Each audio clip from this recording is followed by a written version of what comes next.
One of the best ways of protecting plants from the threat of pests is to stop the little nuisances from getting into your grow room.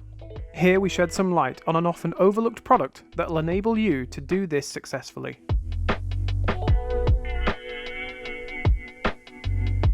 In addition to changing your clothing and/or wearing overalls, avoiding other people's cuttings, and steering clear of cheap soils and media mixes, you can keep invading insects out of the cultivation area by using a bug blocker with your air intake equipment. Dreaded, long-time enemies of indoor gardeners like red spider mites will find it an exhausting and ultimately impossible challenge trying to penetrate through one of these robust and reliable barriers.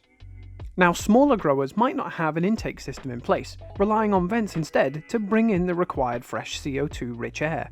That's perfectly fine if you're running one light rated 600 watts or less, but for more powerful units and/or greater quantities, we'd recommend actively moving the air via a combination of fan, ducting, and duct clip, especially during the summer.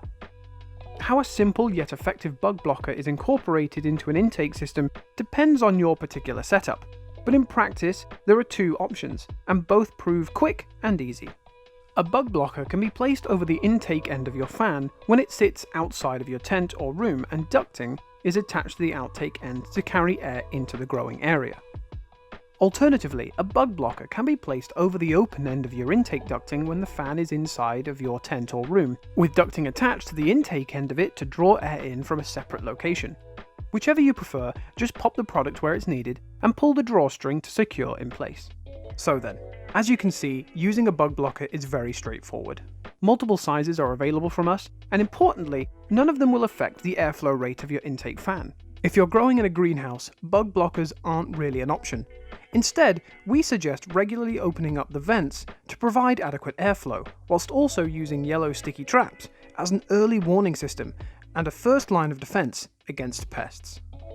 For any questions that you may have, please leave a comment below and we'll try our best to answer. Don't forget to give us a like if you found this video helpful, and subscribe to our channel for more high quality, regularly released content.